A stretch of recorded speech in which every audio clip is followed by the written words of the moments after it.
Hello दोस्तों, स्वागत है आपका। दोस्तों आज हम सीटेट शिक्षक भर्ती के सोशल साइंस स्टडीज़ के कुछ महत्वपूर्ण 30 महत्वपूर्ण प्रश्न देखेंगे। चलिए, आपका पहला सवाल है, आंसर करेंगे। अरावली किस प्रकार के पर्वत का उदाहरण है? ऑप्शन है आपके पास मोरदार पर्वत, भनसोद पर्वत, अवशिष्ट पर्वत, ज्वालामुखी पर्वत। सही उत्तर हो जाएगा ऑप्शन सी, अवशिष्ट पर्वत। अरावली किस प्रकार के पर्वत का उदाहरण है? अवशिष्ट पर्वत। चलिए अगला सवाल देखते हैं, आंसर करेंगे। सिंधु सभ्यता में किस स्थान पर बंदरगाह प्राप्त हुआ है? किस स्थान पर बंदरगाह प्राप्त हुआ है? ऑप्शन आपके पास लोथल, कालीबंगा, हड़प्पा, लरकाना। सही उत्तर हो जाएगा ऑप्शन ए। तो कहाँ मिला है? लोथल में बंदरगाह मिला है। ठीक है, चलिए अगला सवाल है, आपके स्क्रीन पर आंसर करेंगे। 1857 के विद्रोह के दौरान निम्नलिखित में से कौन दिल्ली में भारतीय सिपाहियों का नेता था? ऑप्शन है आपके पास तात्या टोपे, कुंवर सिंह, बख्त खां, मौलवी अहमदुल्ला। तो भारतीय सिपाहियों का नेता कौन था 1857 के विद्रोह में? ऑप्शन सी, बख्त खां। चलिए अगला सवाल देखते हैं, आपके स्क्रीन पर आंसर करेंगे। प्राचीन भारत के व्यापारी निम्नलिखित में से किस देश में व्यापार करने जाते थे? ऑप्शन है आपके पास मिस्र, रोम, सिकंदरिया, उपरोक्त सभी। तो सही उत्तर हो जाएगा ऑप्शन डी, उपरोक्त सभी। मिस्र, रोम और सिकंदरिया सभी जगह व्यापार करने के लिए जाते थे। चलिए अगला सवाल देखते हैं, आपके स्क्रीन पर आंसर करेंगे। वैदिक साहित्य के अनुसार जनता द्वारा राजा को दिए जाने वाले कर को क्या कहा जाता था? राजस्व, राजकर, बलि, अंश। तो वैदिक साहित्य में जनता द्वारा जो राजा को कर दिया जाता था उसको बोलते थे ऑप्शन सी, बलि। बलि कहा जाता था। चलिए अगला सवाल देखते हैं, आपके स्क्रीन पर आंसर करेंगे। भोजपत्र पर लिखी सबसे प्राचीन कृति किस लिपि में है? किस लिपि में लिखा गया है भोजपत्र पर? खरोष्टी, ब्राह्मी, देवनागरी, शारदा। कौन सी लिपि है? ऑप्शन ए, खरोष्टी लिपि। खरोष्टी लिपि भोजपत्र में लिखी गई सबसे प्राचीन लिपि है। ठीक है, चलिए अगला सवाल देखते हैं, आपके स्क्रीन पर आंसर करेंगे। चंद्रगुप्त मौर्य के आध्यात्मिक गुरु कौन थे? ऑप्शन है आपके पास भद्रबाहु, चाणक्य, स्थूलभद्र, देवाधि क्षमाश्रवण। तो सही उत्तर हो जाएगा ऑप्शन ए, भद्रबाहु चंद्रगुप्त मौर्य के आध्यात्मिक गुरु थे। ठीक है, तो चंद्रगुप्त मौर्य की मृत्यु भी कहाँ हुई थी? कहाँ हुई थी दोस्तों? श्रवण बेलगोला की पहाड़ी पर। श्रवण बेलगोला की पहाड़ी, बेलगोला की पहाड़ी कहाँ? कर्नाटक में। कर्नाटक में हुआ था। तो इसके गुरु का क्या नाम है? भद्रबाहु। चलिए अगला सवाल देखते हैं, आंसर करेंगे।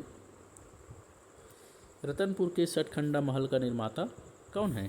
जो रतनपुर में सठखंडा महल है उसका निर्माण किसने किया है? तख्त सिंह, राज सिंह, रत्नदेव प्रथम, रत्नदेव द्वितीय। तो सही उत्तर हो जाएगा ऑप्शन बी, राज सिंह ने सठखंडा महल बनाया है। चलिए अगला सवाल देखते हैं, ऑप्शन करेंगे। निम्नलिखित में से कौन सा कथन सही है? परिवार एक संस्था है, परिवार एक समिति है, परिवार समिति व संस्था दोनों है, उपयुक्त में से कोई नहीं। तो परिवार क्या है दोस्तों? Option C. जब आप पढ़ेंगे एंथ्रोपोलॉजी, ठीक है, उसमें एंथ्रोपोलॉजी में आपको मिलेगा परिवार के बारे में, तो परिवार, समिति और संस्था दोनों है। तो ऑप्शन सी इसका राइट आंसर हो जाएगा। चलिए अगला सवाल देखते हैं, आंसर करेंगे। गरजती चालीसा किसे कहते हैं? ऑप्शन है आपके पास व्यापारिक पवनों को, पछुआ पवन, मानसून पवन, स्थानीय पवन। तो गरजती चालीसा किसको बोलते हैं? ऑप्शन बी, ऑप्शन बी, पछुआ पवनों को गरजती चालीसा बोलते हैं। चलिए अगला सवाल है, आपके स्क्रीन पर आंसर करेंगे। राष्ट्रीय शिक्षा दिवस कब मनाया जाता है? राष्ट्रीय शिक्षा दिवस कब मनाया जाता है? ऑप्शन आपके पास 11 नवंबर, 11 जनवरी, 11 सितंबर, 11 नवंबर। कब मनाया जाता है? ऑप्शन ए, 11 नवंबर को राष्ट्रीय शिक्षा दिवस मनाया जाता है। चलिए अगला सवाल है, आपके स्क्रीन पर आंसर करेंगे। निम्न में से किसे मदर ऑफ इंडिया रिवॉल्यूशन कहा जाता है? ऑप्शन है आपके पास मदर टेरेसा, भीकाजी कामा, ज्योतिबा फुले, सावित्री बाई। तो मदर ऑफ इंडिया रिवॉल्यूशन किसको बोलते हैं? Option B, Bhikaji, madam Bhikaji Cama, option B. चलिए अगला सवाल, आपके स्क्रीन पर आंसर करेंगे। इतिहास के कितने स्रोत हैं? 1, 2, 4, 5। तो इतिहास के कितने स्रोत हैं? ऑप्शन बी, ऑप्शन दो स्रोत। कौन कौन से स्रोत है? एक है वास्तुकला, है ना, दूसरा है किताबें, बुक्स, ग्रंथ। ठीक है दोस्तों, वास्तुकला है और पुरातात्विक जितने भी ऐतिहासिक स्रोत हैं वो सब है पहला स्रोत, और दूसरा स्रोत में आता है किताबें, बुक्स, ग्रंथ, है ना, लिखित। चलिए अगला सवाल है, आपके स्क्रीन पर आंसर करेंगे। भारत में सर्वाधिक वर्षा किस मानसून से होती है? उत्तर पूर्वी मानसून, दक्षिणी मानसून, पूर्वी पश्चिमी, दक्षिण पश्चिमी। तो सही उत्तर हो जाएगा ऑप्शन डी, दक्षिण पश्चिम मानसून से भारत में सर्वाधिक वर्षा होती है। चलिए अगला सवाल देखते हैं, आपकी स्क्रीन पर आंसर करेंगे। नीति आयोग का गठन कब हुआ? नीति आयोग का गठन कब हुआ? 1 जनवरी 2015, 2 अक्टूबर 2014, 1 जुलाई 2017, 15 अगस्त 2015। तो नीति आयोग का गठन हुआ था 1 जनवरी 2015 को दोस्तों, ठीक है। और 1 जुलाई 2017 को क्या हुआ था? 1 जुलाई 2017 को हुआ था जीएसटी आया था भारत में, जीएसटी 1 जुलाई 2017 को। तो नीति आयोग का गठन हुआ था ऑप्शन ए, 1 जनवरी 2015। चलिए अगला सवाल देखते हैं, आपके स्क्रीन पर आंसर करेंगे। बेगमपुरी मस्जिद का निर्माण किया था, किसने किया था बेगमपुरी मस्जिद का निर्माण? कुतुबुद्दीन ऐबक ने, मोहम्मद शाह तुगलक ने, मोहम्मद बिन तुगलक ने, या फिर बहादुर शाह जफर ने। तो सही उत्तर हो जाएगा ऑप्शन सी, मोहम्मद बिन तुगलक ने बेगमपुरी मस्जिद का निर्माण किया था। चलिए अगला सवाल देखते हैं, आंसर करेंगे। रेजिडेंसी का क्या अर्थ है? ऑप्शन आपके पास सैनिकों के रहने का स्थान, भारतीय रियासत के मकान, सैनिक टुकड़ी, रियासतों में गवर्नर के प्रतिनिधि का मकान। तो रेजिडेंसी किसको बोलेंगे? ऑप्शन डी, जो ब्रिटिश रियासत थे उसमें जो गवर्नर के प्रतिनिधि रहते थे उसको बोलते थे रेजिडेंसी। चलिए अगला सवाल देखते हैं, आंसर करेंगे।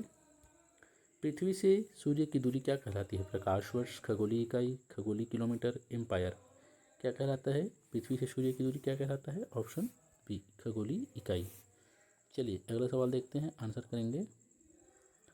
मध्य हिमालय को क्या कहा जाता है? ऑप्शन आपके पास सतपुड़ा, शिवालिक, ट्रांस हिमालय, हिमाचल। तो मध्य हिमालय को बोलते हैं ऑप्शन डी, हिमाचल, ठीक है। चलिए अगला सवाल देखते हैं, आंसर करेंगे। पृथ्वी के क्रोड में मिलने वाले तत्वों को मात्रा अनुसार घटते क्रम में लिखो। एल्यूमिनियम, कैल्शियम, ऑक्सीजन, सिलिकॉन, लोहा। तो सबसे ज़्यादा क्या मिलता है? घटते क्रम में लिखना है। सबसे ज़्यादा क्या मिलता है? Oxygen, M. उसके बाद क्या मिलता है? एन। सिलिकॉन मिलता है। उसके बाद क्या है? एल्यूमिनियम। उसके बाद क्या है? लोहा। और लास्ट में है कैल्शियम। तो सही उत्तर हो जाएगा ऑप्शन ए, घटते क्रम में पृथ्वी के क्रोड में मिलने वाले तत्वों को मात्रा अनुसार, ठीक है। चलिए अगला सवाल देखते हैं, आपके स्क्रीन पर आंसर करेंगे। कौन सा पंचायती राज का एक स्तर नहीं है?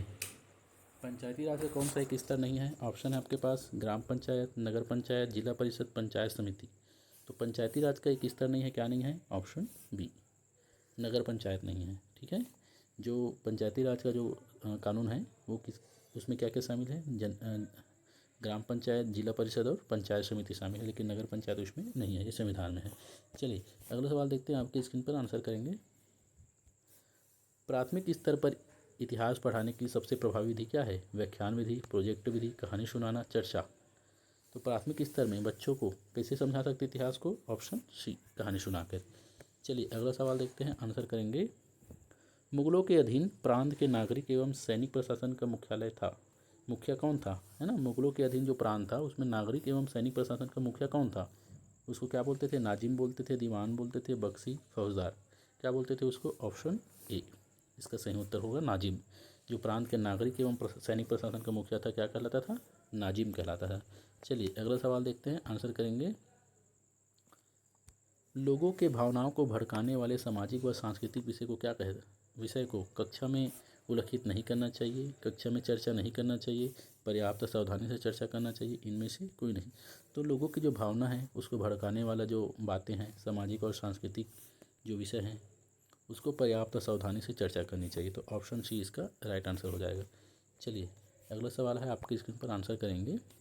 औरंगजेब के दरबार में मनसबदार कौन कौन थे? जय सिंह, जसवंत, शुजाल खान, उपरोक्त सभी।